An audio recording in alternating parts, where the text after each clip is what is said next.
வணக்கம். திருக்குறள்ல நீங்க கேட்டிராத ஒரு புதுமையான தகவல் ஒன்று இருக்கு. அந்த சிறப்பு செய்தியை உங்களோடு பகிர்ந்து கொள்ள விரும்புகின்றேன். சிறுமையும் செல்லா துணியும் வறுமையும் இல்லாயின் வெல்லும் படை. இதுல என்ன சிறப்பு செய்தி இருக்குது அப்படின்னு கேக்குறீங்களா? இதுல ஒரு ஆழமான கருத்து ஒன்று இருக்கு. அதாவது ஒரு நாட்டுக்கு அரணாக இருப்பது அந்த நாட்டினுடைய படையும் அந்த படையில் இருக்கக்கூடிய படை வீரர்களும். ஒரு நாட்டினுடைய அரணாக இருக்கக்கூடிய அந்த படையும் படை வீரர்களும் எவ்வாறு இருக்க வேண்டும் என்கின்ற ஒரு இலக்கணத்தை கூறும் பொழுது அதோடு ஒரு நுட்பமான செய்தியையும் வைக்கின்றார். இப்போ படை வீரர்களுக்குள்ள மனக்கசப்பு ஏற்படக்கூடாது.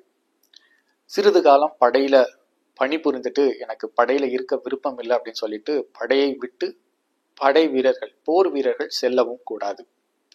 அந்த படைக்கு உரித்தான படை கருவிகள், போர் கருவிகள், படை வீரர்களுக்கு உரித்தான உணவு போன்றவைகள்ல பற்றாக்குறை இருக்கக்கூடாது.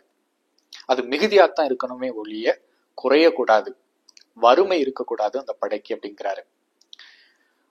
பிறகு ஒரு கூடுதலான ஒரு சிறப்பு செய்தியும் கூறுகின்றார். இப்போ ஒரு நாட்டிலிருந்து ஒரு அரசன் தனது படைகளோடு எதிரி நாட்டை கைப்பற்றுகின்றான். அவ்வாறு கைப்பற்றும் பொழுது அந்த நாட்டில் இருக்கக்கூடிய அனைத்தும் அவனுக்கு உரித்தாகின்றன. அவ்வாறு படை வீரர்கள் அங்கு இருக்கக்கூடிய பொருள்களை தங்களுடைய நாட்டுக்கு உரித்தாக எடுத்து வரும் பொழுது அந்த நாட்டில் இருக்கக்கூடிய மகளிர், பெண்கள் மீது கை வைக்க கூடாது அப்படின்னு சொல்றாரு. இது ஒரு ஆழமான கருத்து. பாருங்க, சிறுமையும் செல்லா துணியும் வறுமையும் சொல்றாரு. இந்த 3 தொடர்ல செல்லா துணி அப்படின்னா மகளிரை வௌவல் இழிவரண செய்தல் என்று உரையாசிரியர்கள் பொருள் கொள்கிறார்கள்.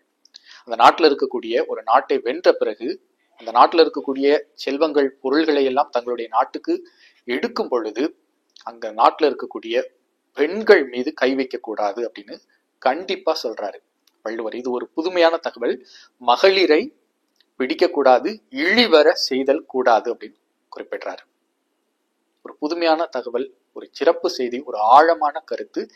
2000 ஆண்டுகளுக்கு முன்பு நம் தமிழ் நிலத்தில் வாழ்ந்த திருவள்ளுவருக்கு உதித்திருக்கிறது. சிறுமையும் செல்லா துணியும் வறுமையும் இல்லாயின் அந்த படைதான் வெல்லக்கூடிய படை. அந்த படையை யாரும் வெல்ல முடியாது என்றும் கூறுகின்றார்.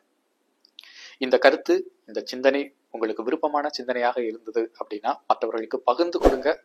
முதன்முறையா என்னுடைய சேனலை பாக்குறீங்கன்னா மறக்காம சப்ஸ்கிரைப் பண்ணுங்க. மீண்டும் சந்திப்போம். நன்றி.